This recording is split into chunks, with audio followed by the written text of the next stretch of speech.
नमस्कार, आकाशवाणी ईटानगर के farm and home कार्यक्रम में आप सभी का हार्दिक स्वागत है। मैं हूं आपकी होस्ट विक्की रिलुम। प्रिय श्रोताओं, हमारा अरुणाचल प्रदेश खेती और पशुपालन की धरती है।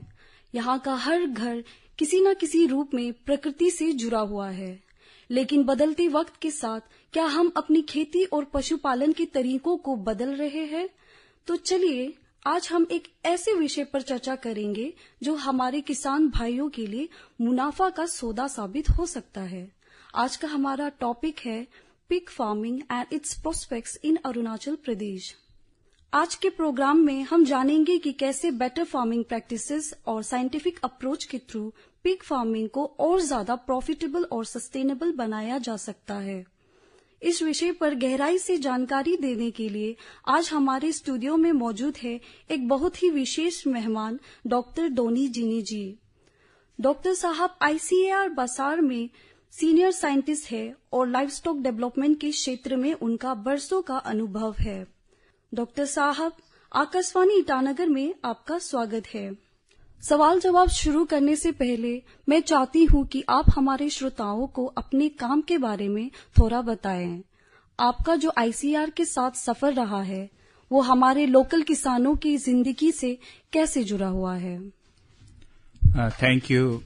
आज के जो एंकर है बिरिलम जी मैडम, आकाशवाणी ईटानगर जो मुझे मौका दिया गया है, आज का विषय जो सबसे इम्पोर्टेंट है वो है सुकर पालन, जो है पिग फार्मिंग।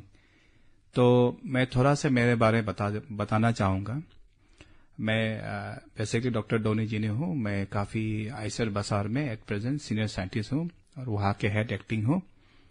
तो लाइफ स्टॉक इन पर्टिकुलर कहा जाए तो जिसमें आता है गाय, सूअर, मुर्गी, बकरा पालन के हम काफी 10-15 साल से हमारे रिसर्च फार्म में काफी R&D कर रहे हैं, रिसर्च एंड डेवलपमेंट कर रहे हैं। तो हमने काफी कुछ टेक्नोलॉजी डेवलप किया गया है जो किसान भाइयों बहनों और पर्टिकुलरली हमारा अरुणाचल प्रदेश के किसान भाइयों के लिए लाभदायक हो।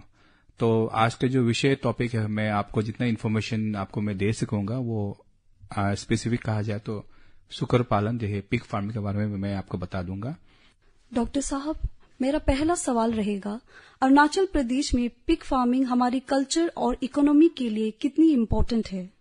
जी मैडम, जो पहला आपने मुझे क्वेश्चन किया है, सवाल किया है, तो ये पिग फार्मिंग या सुकर पालन ये बहुत इम्पोर्टेंट रोल प्ले करता है। जैसे आप जानते हैं कि अरुणाचल में मेजॉरिटी पॉपुलेशन ट्राइबल होते हैं, चाहे जो भी ट्राइब्स के होते हैं, तो सूअर का काफी इम्पोर्टेंट रोल होता है।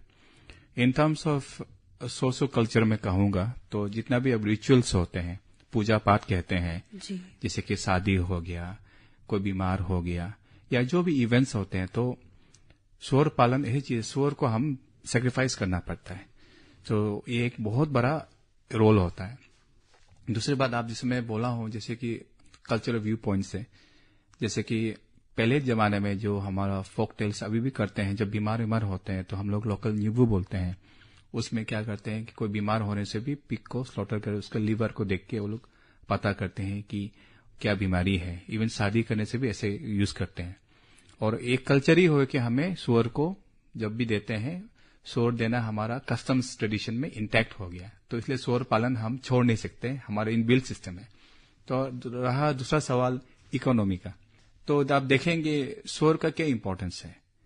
सूअर, एक सूअर अगर एडल्ट सूअर आप कहा जाए तो एक सूअर का दाम अराउंड 30,000 to 40,000 होते हैं मिनिमम। बच्चे का दाम अगर आप बाजार में जाएंगे तो 8-9 हजार होते हैं। तो इस कारण से वो इमीडिएटली एक source of cash in terms of bird system होता है। दूसरा, पहले जमाने में ऐसा होता है कि पैसा नहीं होता था, पैसा नहीं होने समय वो एक्सचेंज करता था, सूअर के बदले में कुछ सामान ले लेंगे या वो दे देंगे। तो ये हमारा social cultural plus economical view point से बहुत important part of life stock है जो हम पहले से अभी तक भी फॉलो कर रहे हैं। जी बिल्कुल, पिग फार्मिंग हमारी कल्चर के साथ साथ इनकम का भी एक इम्पोर्टेंट सोर्स है। पिग फार्मिंग गांव के लोगों की रोजी रोटी है और इनकम बढ़ाने में कैसे हेल्प करता है? जैसे मैडम आप जानेंगे, मैं पिग के बारे में थोड़ा बता दूंगा। जो पिग है इसका जो साइंटिफिक नाम है सस डोमेस्टिका। तो ये इसका एडवांटेज क्या है आप पूछेंगे, कैसे इनकम कर सकेंगे। पहली बात है कि ये इजीली वेस्ट को मीट में कन्वर्ट करता है। इसको बोलते हैं फीड कन्वर्सन रेशियो। ऐसे कहते हैं कि अगर 3 किलो वो खाना खाएगा तो 1 किलो मीट करेगा। तो जो भी हम घर का वेस्ट है तो उसको हम खिलाने से इतना हाई क्वालिटी प्रोटीन प्रोड्यूस करते हैं। दूसरी बात है क्वालिटी ऑफ मीट, पिग का meat one of the tested meat माना जाता है। तीसरा है कि पिग जो है या सुअर जो है उसके बच्चे काफी होते हैं। आप गाय पालो और या मुर्गी पालो, लेकिन पिग में आप देखिएगा एवरेज 12 to 16 पिगलेट्स होते हैं। पिगलेट्स में बच्चे को बोलते हैं। तो एक पिगलेट्स को आप सेल करने से आप सोच के देखिए आपको कितने इनकम होगा। अगर एक पिगलेट को अगर आप 8,000 में सेल करते हैं तो अगर आपका 16 पिगलेट होता है तो कितना इनकम होता है। वो हिसाब से ये immediate source of income, immediate source of cash, good source of protein, और उसका जो वेस्ट प्रोडक्ट है, जो पिग का जो खाने का बाद में आपका जो ये होता है गोबर होता है, उसको हम बोलते हैं पिग मैन्योर बोलते हैं, उसको भी आप अच्छी तरह से कंपोस्ट करके खेती बाड़ी में यूज कर सकते हैं। और दूसरी बात है कि इस कारण आपका घर का जो खाना पकवान होने के बाद जो वेस्ट प्रोडक्ट होता है वो वेस्ट प्रोडक्ट को हम लोग सुबह को पका के पिग को यूज कर सकते हैं। तो वेस्ट कहीं नहीं होता है आपका। तो इस कारण से पिग फार्मिंग एक इम्पोर्टेंट रोल करता है जो हमारा कम्युनिटी अभी तक भी फॉलो कर रहा है और अभी तक भी इसको हम छोड़ नहीं सकते हैं। ये गांव के लोगों के लिए इनकम का एक अच्छा और रिलायबल सोर्स है। हमारे स्टेट में पिग्स को ट्रेडिशनल तरीके से कैसे पाला जाता है, इसके बारे में आप क्या बताना चाहेंगे? अच्छा, जो हमारा एक्चुअली अगर फार्मिंग सिस्टम देखा जाए सुअर पालन के, तो इसमें 3 सिस्टम है। एक free range system, semi intensive system, intensive system. ये यूजुअली 3 सिस्टम होते हैं। तो ट्रेडिशनली पहले जमाने में हम लोग जो पालते थे जिसमें कोई घर नहीं बनाते थे उसको बोलते हैं फ्री रेंज और स्कैवेजिंग सिस्टम। इसमें क्या करते हैं, सुअर बच्चा पैदा करेगा, बाहर दिन भर घूमते रहेगा, शाम को घर में थोड़ा खाना देगा, फिर दिन भर घूमते रहेगा। ये सिस्टम था। तो इसको बोलते हैं जीरो इनपुट सिस्टम बोलते हैं, जो पहले जमाने में ठीक भी था क्योंकि उस जमाने में पॉपुलेशन में कम था और उसमें ज्ञान भी नहीं था कैसे पालना है, कैसे हाउसिंग करना है, और वो उसमें कोई इनपुट लॉस नहीं होता था। लेकिन इशू ये था कि जब उस सिस्टम में पालने से क्या होता है कि चांसेस ऑफ बीमार होने का चांसेस ज्यादा है, जगह बहुत गंदा हो जाता था। लेकिन अभी जो सिस्टम है आपका मॉडर्न सिस्टम है, इसमें अभी मैं बताया उसमें सेमी इंटेंसिव इंटेंसिव सिस्टम होता है, जो मैं आपको बता दूंगा कि सेमी इंटेंसिव सिस्टम में क्या होता है कि आप थोड़ा घर बना के थोड़ा सा ओपन स्पेस दे जहां पे पिग रहेंगे और थोड़ा खुला जगह रहेगा। और इंटेंस सिस्टम होता है कि सिर्फ आप कॉन्फाइंड सिस्टम, घर का अंदर रखा होगा पिग, उधर ही खिलाएंगे, उधर ही बैठेंगे, उधर ही उसको केयर करेंगे, उसको बाहर जाने नहीं देते। तो पहले का जो सिस्टम है वो फ्री रेंज सिस्टम था, अभी का जो सिस्टम है वो इंटेंसिव सिस्टम। डिफरेंस उसमें ये है कि पहले सिस्टम में जीरो इनपुट था, इसमें इनपुट बेस्ड है, लेकिन इसमें एडवांटेज है कि बीमारी कम होता है, प्रोडक्शन ज्यादा होता है और ज्यादा हाइजीनिक होता है, और income source compare to previous system में ज्यादा होता है। अरुणाचल प्रदेश में कौन कौन सी इंडिजिनस पिग ब्रीड्स कॉमनली पाए जाते हैं? एक्चुअली अरुणाचल प्रदेश में इंडिजिनस ब्रीड्स के नाम से कोई नहीं है, नॉन डिस्क्रिप्ट ब्रीड बोलते हैं, उसको अलग अलग नाम बोलते हैं। जैसे असम में धूम बोलते हैं, वेस्ट बंगाल में घुंघरू बोल के ब्रीड्स आइडेंटिफाई किया गया है, लेकिन अरुणाचल प्रदेश में कोई ऐसे लोकल नॉन डिस्क्रिप्ट ब्रीड बोलते हैं। नॉन डिस्क्रिप्ट से कोई डिस्क्रिप्शन नहीं है, उसको अलग अलग नाम से बोलते हैं, एरिक को बोलते हैं। तो ये ब्रीड्स पाए जाता है, ये है लोकल नॉन डिस्क्रिप्ट ब्रीड्स। तो उसके एक बाद में हम यहाँ पे मिलते हैं एक्सोटिक वैरायटी। जैसे आप देखा होगा बाजार में सफेद होला, उसको हम लोग बोलते हैं यॉर्कशायर, काला होगा उसको बोलते हैं लार्ज ब्लैक, काला सफेद होला उसको बोलते हैं हैम्पशायर। तो ये लोग एक्सोटिक वैरायटी है। तो अभी तक अरुणाचल प्रदेश में कोई लोकल ब्रीड्स बोल के नॉन डिस्क्रिप्ट यहाँ पाया जाता है, तो एक्सोटिक ब्रीड यहाँ ज्यादा पाया जाता है। यहाँ पर क्या local pig breeds exotic breeds के कंपेयर में यहाँ के क्लाइमेट जैसे कि ईटानगर या फिर पासीघाट में क्या सर्वाइव कर पाएंगे? ऑब्वियसली लोकल ब्रीड्स को जहाँ पे दे आर क्वाइट रेजिलियंस मतलब कहना है कि वो हर जगह अडॉप्ट कर सकते हैं। जब से जन्म हुआ है वही का खान, वही का हवा, वही का पीना खा के वो स्ट्रांग होता है हर जगह, लोकल जो भी वैरायटी होता है। लेकिन उसका प्रोडक्शन थोड़ा कम होता है, तो वो सर्वाइबिलिटी कहा जाए तो लोकल ब्रीड्स कर सकते हैं। और एक्सोटिक ब्रीड्स भी अभी हम बोले हैं जो गवर्नमेंट ऑफ इंडिया आईसीआर ने डेवलप किया है या क्रॉसब्रीड लेके आया है, वो भी सर्वाइव कर सकते हैं, लेकिन थोड़ा उसको केयर करना पड़ेगा। ये जानना फार्मर्स के लिए काफी यूजफुल रहेगा। साइंटिफिक पिग फार्म्स शुरू करने के लिए हाउसिंग, फीडिंग और हाइजीन से जुड़े कौन सी बेसिक रिक्वायरमेंट्स जरूरी होते हैं?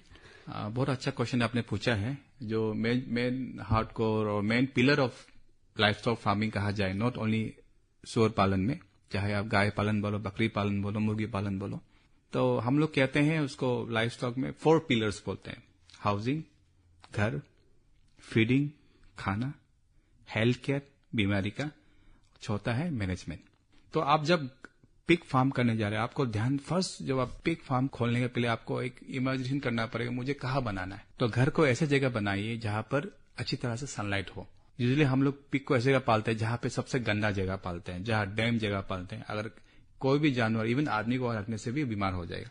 तो ऐसा जगह सेलेक्ट कीजिए जहां पर अच्छी तरह धूप हो, पानी वहां पे स्टैंडिंग ना हो। वो जगह सेलेक्ट करने के बाद वहां पे घर बनाइए। घर ऐसे बनाइए कि कम से कम घर का फ्लोर सीमेंटेड हो ताकि डैम्प ना रहे। सबसे इंपॉर्टेंट है उसका एरिया। तो बहुत एरियाज होते हैं, जैसे कि एक बच्चे के लिए होता है 0.5 मीटर स्क्वायर, एक एडल्ट के लिए होता है 3 मीटर स्क्वायर एरिया होता है एक एडल्ट पिग, ताकि एक पिग आराम से वहां सफिशिएंटली घूम सके। तो आपका हो गया, ये एरिया हो गया। अभी हो जाएगा हाउसिंग मटेरियल कैसे बनाया जाए। जैसे कि हमारे अरुणाचल प्रदेश में डिफरेंट टाइप का जगह है, लो altitude, mid altitude, high altitude बोलते हैं। लो एल्टीट्यूड जैसे आप बोल रहे हैं आसाम का नियर, जैसे कि ईटानगर हो गया, लिकावली हो गया, नामसाई हो गया, जो लो लेवल। मिड एल्टीट्यूड जैसे थोड़ा ऊंचा जगह हो गया, जैसे कि बसार हो गया या आपका जीरो हो गया। हाई एल्टीट्यूड जैसे कि वो मेचुका हो गया, तवांग हो गया। तो हर जगह का अलग अलग हाउसिंग सिस्टम होते हैं। उसका जो वॉल होना है, वॉल आप जिसे भी यूज कर सकते हैं। अगर आपको जो बहुत पैसा वाला किसान भाइयों बहनों हैं वो सीमेंट बना सकते हैं। अगर पैसा नहीं है तो वो वुड से बना सकते हैं, लकड़ी का होता है, या बैम्बू से भी बना सकता है। और रूफ को हो सकेगा तो वाटर प्रूफ होना चाहिए ताकि पानी ना, वो आप सीजे यूज कर सकते हैं, तोको पत्ता यूज कर सकते हैं, या एस्बेस्टस शीट यूज कर सकते हैं। लेकिन जो वॉल बहुत से इंपॉर्टेंट होता है, ताकि ऐसे वॉल बनाना है कि height of the wall most important होता है। लो लाइंग एरिया जैसे जो आसाम से एरिया में हाइट इतना इंपॉर्टेंट नहीं होता वॉल का हाइट, क्योंकि वो बहुत गर्मी होता है, उसको हवा फ्लो होना है। ओके। लेकिन जैसे कि ठंडा जगह आ गया, जैसे कि मिड एल्टीट्यूड, जैसे कि आप बोल रहे हैं बसार या जीरो या ठंडा जगह, ठंडा अलग जाएगा उसको, तो उसका वॉल हाइट थोड़ा ऊंचा होना पड़ेगा। सुअर का जो शरीर से कम 1 फुट ऊंचा वॉल होना पड़ेगा। फिर आप आगे मेचुका, तवांग, बोमडीला एग्जाम्पल में बता रहा हूँ, जिसमें बहुत ठंडा एक्सट्रीम कोल्ड होता है। उसमें हो सके तो वॉल ऑलमोस्ट हाइट कम होकर वॉल का हाइट ज्यादा होना चाहिए, थोड़ा सा हवा जाना ज्यादा होना, नहीं तो उसको कोल्ड विंटर में ठंडा लग जाएगा। ये इंपॉर्टेंट होता है। और अभी ये हाउसिंग में का बात में हमने आईसीआर बसार ने मुझे मौका दिया गया है बोलने के लिए। आईसीआर बसार ने एक टेक्नोलॉजी डेवलप किया गया है, इसको बोलते हैं डीप लिटर हाउसिंग, डीएलएच बोलते हैं। इसमें हम ये पर्टिकुलर ये इसका एडवांटेज ये है कि जो जगह में सुअर पालन करने से पानी का तंगी होता है, पानी बहुत जब यूज करेंगे पानी जाके बहुत गन आता है, गन आने के कारण से हमने एक हाउसिंग सिस्टम डेवलप किया जिसका लेंथ है 2.5 मीटर 2.2 मीटर लेंथ ब्रेथ होके। और फ्लोर में हम क्या यूज करते हैं, फ्लोर में हम लोग सपोज सीमेंट फ्लोर कर दिया तो पिग को चोट नहीं लगने के लिए हम लोग राइस हक, सोडस या पाइन लीव यूज करते हैं ऐसे बेडिंग में, जिससे आदमी को भी चाहिए ना, मुर्गी पालन करते हैं, उसको बोलते हैं डीप लिटर। वो एक फीट डालने से एडवांटेज ये होता है कि अगर पिग जब सोएगा चोट नहीं लगेगा। दूसरी बात, जब पिग लेफ्टिंग करेगा उसको गन नहीं आएगा। तीसरी बात, जो पानी का जो होता है ना, पानी होने पेशाब करने से बहुत गंदा होता है, वो कम हो जाता है। तो ये भी हम लोग डेवलप किया गया। तो आपको मैं बताया हाउसिंग के बारे में। और दूसरा आता है फीडिंग। तो फीडिंग बहुत इंपॉर्टेंट रहता है, ये सबसे मेन चीज है, क्योंकि 60 to 70% कॉस्ट सुअर पालन में फीड में चला जाता है। तो फीड के लिए हमारा 2 तरीका है, मैं भी बताऊं। पहले जमाने में जैसे ट्रेडिशनल में आपने फर्स्ट क्वेश्चन किया था कि लोकल फार्मिंग जो ट्रेडिशनल सिस्टम जो है उसमें तो कोई फीड का इशू नहीं था, खाता है बाहर घूम के चुन के आ जाता है।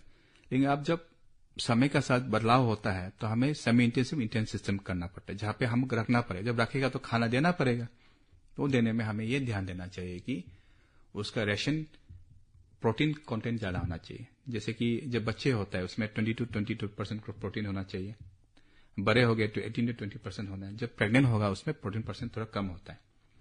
तो उसमें आप क्या करना है कि 4 कंपोनेंट बहुत इंपॉर्टेंट है, कार्बोहाइड्रेट्स, प्रोटीन, मिल मिक्सचर, विटामिन होता है।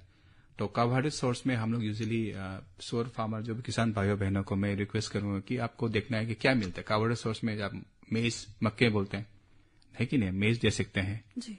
फिर आपका राइस ब्रान, हम लोग राइस खून के जो उसका पतला पतला मिलता है ना, राइस मिल से धान का वो मिलता है ना, राइस का जो मिलता है वो दे सकते हैं। फिर व्हीट ब्रान यहाँ मिलना मुश्किल है, वो चापोर बोलता है उसको। फिर आ गया आपका प्रोटीन सोर्स में सोयाबीन है, सोयाबीन मिल है, मस्टर्ड है, ये लोग मिलते हैं, मस्टर्ड ऑयल केक मिलते हैं। उसके बाद में हम लोग देना है थोड़ा से मल्टीविटामिन मिनरल देना पड़ता है, थोड़ा नमक देना पड़ता है। जब ये पूरा कंपोनेंट को जब देंगे तो एक बैलेंस रेशन होता है। तो जब ये आप देंगे तभी पिग का ग्रोथ होगा। लेकिन अगर आप बोले ट्रेनिंग सिस्टम में कुछ देता नहीं है, ग्रोथ भी ऐसे नहीं होता है, प्रोडक्शन भी कम होता है। तो इसलिए फीडिंग इज मोस्ट इंपॉर्टेंट। और चौथा जो पिलर है वो हेल्थ, क्यों हेल्थ इज वेल्थ बोलता है।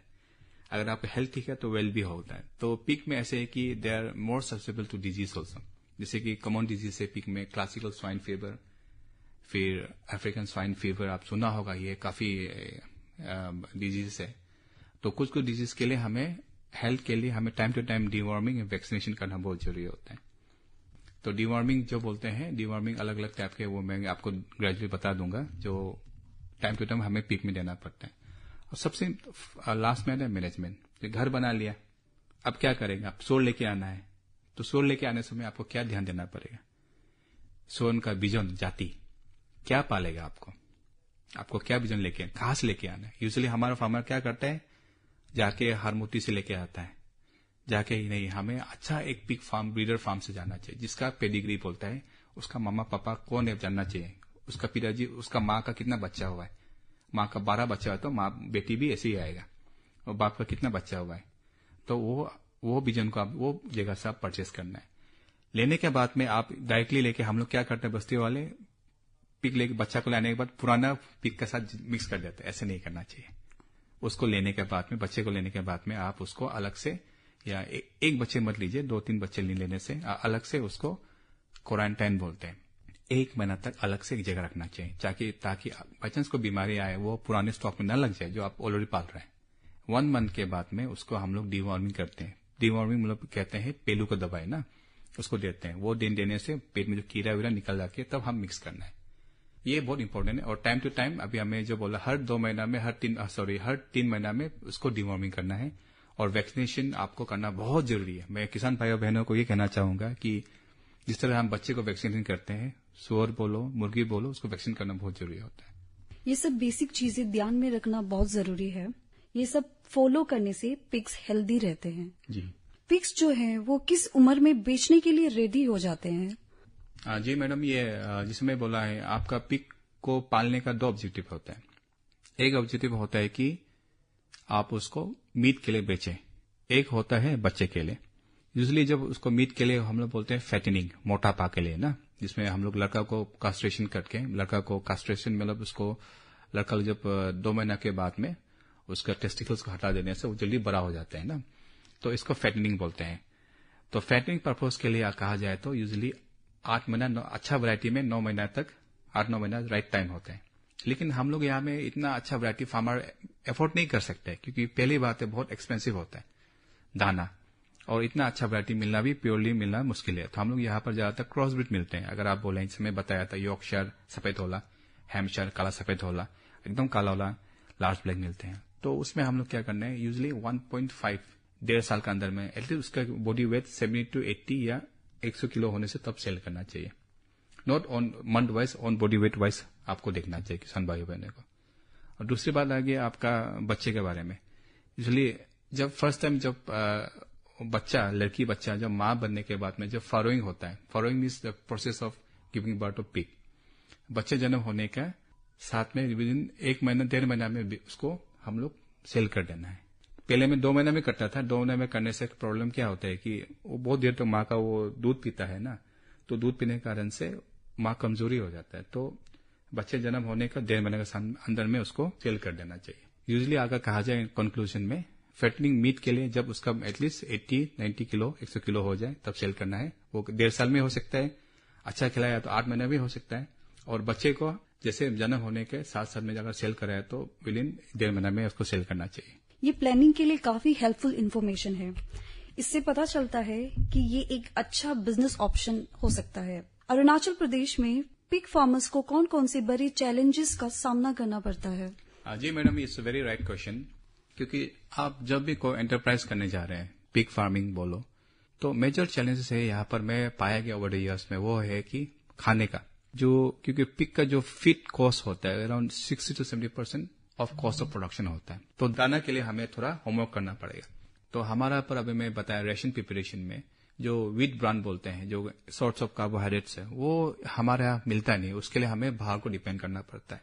लेकिन हाँ, एक स्कोप तो है, हमें हर डिस्ट्रिक्ट में अगर हम एक मिनी फीड मिल बना सकते हैं जहां पे हम लोकल इंग्रेडिएंट्स को मिक्स करके बना सकेगा, तब एक सोल्यूशन कर सकते हैं। दैट इज डिपेंड ऑन, वो फिर एक चीज फार्मर्स के लेवल में थोड़ा मुश्किल है, ये थोड़ा डिपार्टमेंट्स को हैंडल करना पड़ेगा इस सिचुएशन को। दूसरा है आपका डिजीज, क्योंकि अभी मैं पहले बताया कि हम पिग्स को अननोन सोर्स से लेते हैं तो चांसेस है डिजीज लाने का। लेकिन मेजर कहा जाए पिग फार्मिंग में तो इश्यू है दाना। इन प्रॉब्लम्स को सॉल्व करना बहुत जरूरी है। ये ग्राउंड लेवल की प्रॉब्लम्स है जिन पर ध्यान देना चाहिए। अरुणाचल प्रदेश में जो पिग डेवलपमेंट स्कीम्स चल रही है उनके बारे में आप थोड़ा बताना चाहेंगे?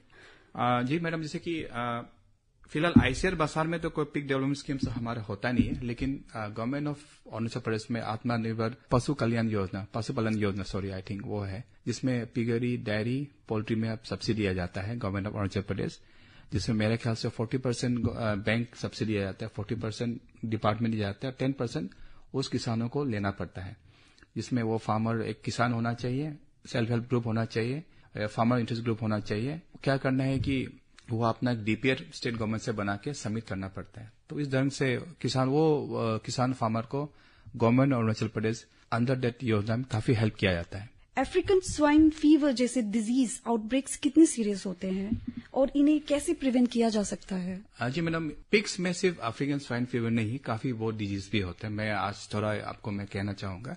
पिग्स में एक बैक्टीरियल डिजीज होते हैं, वायरल डिजीज होते हैं, फिर पैरासिटिक डिजीज होते हैं। तो अभी आपने जो बोला अफ्रीकन स्वाइन फीवर, ये one of the most dreaded disease है, जो एक्चुअली नाम से पता चला अफ्रीकन स्वाइन फीवर हमारे यहाँ पे नहीं था, ये बाहर का डिजीज था। तो अभी फिलहाल इस डिजीज का कोई वैक्सीन नहीं है, कोई इलाज नहीं है। तो अभी मैं स्टार्टिंग बताया है कि आप जब भी पिग परचेज करते हो, कहीं से लेते हो, आपको एक प्रॉपर एक फार्म से लेना चाहिए, ताकि वो फार्म में लिखा हो कि ये पिग कहाँ से लेके रखा हुआ है, प्रॉपर वैक्सीनेटेड होना चाहिए।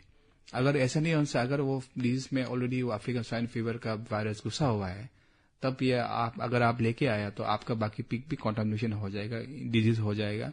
और अगर ये डिजीज पाया गया है, इमीडिएटली आपको स्टेट वेटरनरी डिपार्टमेंट को कांटेक्ट करना पड़ेगा। उसका एक स्टैंडर्ड ऑपरेशन एसओपी बोलते हैं, जिसमें वो एरिया को वो लोग सीलिंग करके कलिंग बोलते हैं, फिर उसको मारना पड़ता है। तो काफी लॉस हो जाता है फार्मर्स को। तो इसलिए अफ्रीकन स्वाइन फीवर का अभी फिलहाल कोई वैक्सीनेशन ट्रीटमेंट नहीं, इसका सिर्फ है आइसोलेशन, क्वारंटाइन एंड कलिंग अगर हो गया तो। लेकिन बाकी डिजीज है जैसे कि क्लासिकल स्वाइन फीवर, सीएसए बोलते हैं, क्लासिकल स्वाइन फीवर, इसको सिंपल में कहा जाएगा स्वाइन फीवर, उसका हमारा वैक्सीनेशन होता है, और ये अवेलेबल है। और ये आप देखेगा किसानों का खेती बाड़ियों में कभी सूअर खाना नहीं खाता है, बीमार हो जाता है, हर्डलिंग मतलब ठंडा लग के बैठता है, फीवर में होता है, उसको मर जाते हैं। तो अगर ये क्लासिकल स्वाइन फीवर के लिए वैक्सीनेशन अवेलेबल है, ये डिपार्टमेंट से मिलता है, आपका फार्मेसी में मिलता है। इसका मैं थोड़ा बता दूंगा। वैक्सीनेशन शेड्यूल ऐसा होता है, जन्म होने का 2 महीना 2, 3, 6, 12, जैसा सपोज जनवरी को जन्म हो गया एग्जाम्पल, तब मार्च में एक बार उसको वैक्सीन करना है, फिर बूस्टर वैक्सीनेशन अप्रैल में करना है, फिर 6 मंथ्स में करना है, फिर साल में करना है। तो ये देने से क्लासिकल स्वाइन फीवर वैक्सीन से आप देने से डिजीज से आप प्रिवेंशन कर सकते हो। दूसरा है आपका मोस्ट कॉमन डिजीज है, वो है पैरासिटिक डिजीज। जैसे कि हम लोग सूअर खाते हैं, है कि नहीं? तो सूअर खाने से हम लोग, अभी मैं बोला आपको, डिवॉर्मिंग नहीं करने से क्या होता है कि सूअर में टेप वर्म बहुत होता है। तो हम लोग कभी कभी आप बाजार में जाके आप मीट काटने से दिखा देगा, मतलब सूअर मीट में दाना दाना दाना टाइप क्या होता है, उसको हम लोग बोलते हैं मिजली पॉर्क। तो उसी चीज को हम लोग नहीं खाना चाहिए। वो अगर खाने से आदमी को इन्फेक्शन हो जाता है, दूसरी बात सूअर को भी अफेक्ट करता है। तीसरा है सूअर में मोस्ट कॉमन है, अब पाया गया है कि आप जब पालेंगे खुजली, उसका हम लोग मेंच बोलते हैं, मेंच सर्पिस मेंच बोल के होते हैं। तो ये खुजली होकर सूअर का बाल पूरा गिर जाता है और वो खुजली करते रहता है। तो उसका काफी इजी सरल इलाज है, उसको आप डॉक्टर से कांटेक्ट करके आप नियरेस्ट वेटरनरी डॉक्टर का कांटेक्ट कर सकता है, वो लोग बता देंगे। यूजुअली हम लोग रिकमेंड करते हैं, इसको आप फॉलो मत कीजिए, इसको मैं बता दूंगा, लेकिन इसको इन प्रेजेंस ऑफ डॉक्टर सामने कीजिए। जब भी खुजली होगा तो आप उसको पहली बात वो जगह को सफा कर दीजिए पोटेशियम कैमिनोफोर से, पोटेशियम परमैंगनेट से। वो जहां जगह में खुजली है थोड़ा सा क्लीन करने के बाद में उसमें आप एक मेडिसिन मिलता है बुटॉक्स, वो एक मिलता है, उसका एक ट्रेड नेम है ये इसको आप 1 ml पर लीटर वाटर मिक्स करके स्किन में रब करने से कीड़ा गिर जाएगा। और दूसरा एक तरीका है कि एक इंजेक्शन मिलता है आइवरमेक्टिन, वो आयोमिक बोलते हैं उसको, सब क्यूटनेस आप देना पड़ता है। एक बार 1 ml पर 50 kg बॉडी वेट का हिसाब से होता है, उसको आपको वीकली देना पड़ता है। लेकिन ये जो मैं आपको बता रहा हूँ इसको काइंडली खुद मत कीजिए, इसको in presence of A registered veterinary practitioner में यूज कीजिए, तब इलाज करेंगे, तब इसको आप यूज कीजिए। और बाकी पिग्स में एक सबसे कॉमन बच्चे में होता है, वो बोलते हैं पिगलेट एनीमिया। जैसे हम ह्यूमन में एनीमिया होता है ना, वैसे ये एक बहुत कॉमन है। आप देखिएगा जो जब पिग को आप सीमेंट फ्लोर में आप रेयर करेंगे तो क्या होता है कि पिगलेट का में थोड़ा आयरन डेफिशिएंसी हो जाता है। तो हम लोग रिकमेंड करते हैं कि जन्म होने के बाद उसको आयरन इंजेक्शन देना पड़ता है, आयरन टेक्सटर इंजेक्शन बोलते हैं उसको, डॉक्टर का सुपरविजन में देना पड़ता है। या तो माँ का जो दूध है, दूध जगह में हम लोग फेरस सल्फेट बोल के एक पेस्ट डाल देते, तो जब बच्चे दूध पिएगा तो उसको आयरन मिल जाएगा। अगर ये दोनों केयर नहीं करने से, कोई लोग ध्यान नहीं देने से, कभी क्या होता है कि पिगलेट सडनली एनीमिया वीकनेस होने का मर जाता है। फिर एक तो है ये तीनों मोस्टली कॉमन है। और अब कभी आप कभी देखा होगा ये एफएमडी टाइप कभी भी होता है, जैसे मिथुन में एफएमडी होता है, पिग में भी होता है फुट एंड माउथ डिजीज। पाव ये स्किन का जो क्लेफ्ट की जगह में बाल वो गिर जाता है, खूफ निकल जाता है, तो उसको भी आप वैक्सीनेशन करना पड़ता है। बाकी ये छोड़ के अगर आप time to time vaccination deworming करेगा तो पिग में इतना डिजीज होने का चांसेस कम होता है। इसके लिए अवेयरनेस और प्रिवेंशन बहुत जरूरी है। ट्रेनिंग प्रोग्राम्स और आईसीएआर जैसे इंस्टीट्यूशन पिग फार्मिंग को बेहतर बनाने के लिए क्या रोल प्ले करते हैं? हाँ मैडम, ये one of the most important questions है, क्योंकि आईसीएआर के बारे में, आईसीएआर ऐसे है कि बेसिकली ये रिसर्च एंड डेवलपमेंट होता है। तो हम रिसर्च R&D करते हैं एंड एक्सटेंशन वर्क करते हैं। तो रिसर्च में अभी मैंने बताया पिग के बारे में, कौन सा खाना अच्छा होगा, कौन सा ब्रीड अच्छा होगा, कैसे घर बनाना है हम बताते हैं। फिर एक्सटेंशन जो इम्पोर्टेंट होता है, एक्सटेंशन पार्ट में होता है कि अभी हम ये जो टेक्नोलॉजी डेवलप किया गया है इस किस तरह से किसान भाइयों को हम उसको प्रचार कर सकें। तो उसके लिए हमारा एक विंग्स होते हैं, कृषि विज्ञान केंद्र KVK होते हैं। तो हमारे अंदर में 4 KVK हैं, KVK वेस्ट सियांग, अंजाव, नामसाई और लोंगडिंग होते हैं, और स्टेट गवर्नमेंट का अलग KVK होता है। तो हम क्या करते हैं, जितना हमारा टेक्नोलॉजी से आईसीआर डेवलप किया है, आईसीआर बसार, आईसीआर बड़ा पानी और जितने इंस्टीट्यूट से आईसीआर के, उसको हम OFT फिर FLD बोलते हैं, on farm trial field level demonstration. On farm trial के जैसे एक टेक्नोलॉजी हमने डेवलप कर लिया, सपोज आईसीआर बसार ने, वो तो लैब कंडीशन में कंट्रोल करके रखा, लेकिन ये कितना फील्ड में अच्छा होगा उसको हम लोग ऑन फार्म ट्रायल करके हम लोग ट्रायल करने देते हैं किसी KVK को। KVK अपना फार्म में ट्रायल करेगा किसानों, फिर field level demonstration large scale किसानों को साथ करते हैं। ऐसे करके फिर हम लोग स्टेट गवर्नमेंट को देते हैं कि ये टेक्नोलॉजी है। तो ऐसे करके हम काफी ट्रेनिंग्स को ऑर्गेनाइज करते हैं। टाइम टू टाइम हम किसानों भाइयों बहनों के लिए हर साल में कम से 8 to 9 ट्रेनिंग्स करते हैं, जिसमें रूरल यूथ वुमेन्स को हम ट्रेनिंग करते हैं। और ट्रेनिंग में सिर्फ हमारा लेक्चर नहीं है, लेक्चर का हम डेमोन्स्ट्रेशन होते हैं। ट्रेनिंग देने के बाद में कभी कभी हमारा आईसीआर में स्कीम्स आते हैं, उसको बोलते हैं अंडर ट्राइबल सब प्लान। ये एक्चुअली गवर्नमेंट ऑफ इंडिया के अंदर ही आता है, कोई लिमिटेड स्कीम्स होता है। उस स्कीम्स में हम वो किसान भाइयों बहनों को हमने ट्रेनिंग दिया है, ताकि वो हर जगह हम तो नहीं जा सकते हैं, लेकिन वो किसान भाइयों को देख के वो दूसरा को सिखा सकते हैं। तो हम उसी को आज तक प्रोग्रेसिव फार्मर या प्रोग्रेसिव किसान सोच उसको हम कुछ सोच देते हैं कभी कभी। ट्रेनिंग से ही फार्मर्स और बेहतर काम कर पाते हैं। डॉक्टर साहब, बातों बातों में वक्त का पता ही नहीं चला। प्रोग्राम समाप्त करने से पहले अरुणाचल के युवा और किसानों के लिए आपका क्या संदेश होगा जो पिग फार्मिंग शुरू करना चाहते हैं एज ए बिजनेस? देखिए, मेरा अरुणाचल के युवा और मेरा भाई बहनों को मैं बोलूंगा, नॉट युवा, मेरा भाई बहनों ही होंगे, कि गवर्नमेंट जॉब मिलना मुश्किल है। तो आपके पास सबसे अच्छा रिसोर्स है, जमीन है आपके पास में, हमारे अरुणाचल प्रदेश के। तो इस जमीन में आप खेती बाड़ी, सिर्फ पिग फार्मिंग नहीं, खेती बाड़ी कीजिए। और पिग फार्मिंग अच्छा स्कोप है, करें। हम क्यों अलग स्टेट डिपेंड करें, क्यों ना हम सेल्फ रिलायंट हो जाए। उसके लिए आप फार्मिंग में घुसिए। फार्मिंग लिक्विडेटिव नहीं है, हार्ड वर्किंग है, लेकिन जब आप मेहनत करेगा तो फल मीठा होता है। लेकिन हम लोग ऐसे होते हैं कि जल्दी हमें प्रॉफिट चाहिए, वैसे तो नहीं होता है। तो अगर आप देखा जाए, most of the rich farmers are in the UP, most of the rich farmers are Punjab है। तो आपको अगर अच्छा जीवन चाहिए, अच्छा चीजें, सिर्फ नौकरी नहीं है, फार्मिंग एक इम्पोर्टेंट है। उसमें सबसे वन ऑफ द इम्पोर्टेंट है सुकर पालन। तो आप उसको सीखिए, आईसीआर में आइए, KVK में आइए, स्टेट गवर्नमेंट अप्रोच कीजिए। We are there to help you train करने के लिए। Thank you. सही गाइडेंस के साथ कोई भी इसमें स्टार्ट कर सकता है। बहुत बहुत धन्यवाद डॉक्टर दोनी जिनी जी, आपने अपना कीमती समय निकालकर हमारे श्रोताओं को इतनी उपयोगी जानकारी दी। प्रिय श्रोताओं, इसी के साथ आज के फार्म एंड होम कार्यक्रम को समाप्त करने का समय हो गया है। हमें उम्मीद है कि आज की चर्चा आपके लिए लाभदायक रही होगी। आकाशवाणी ईटानगर से मैं बिक्की रिलुम आपसे लेती हूँ इजाजत। नमस्कार अरुणाचल।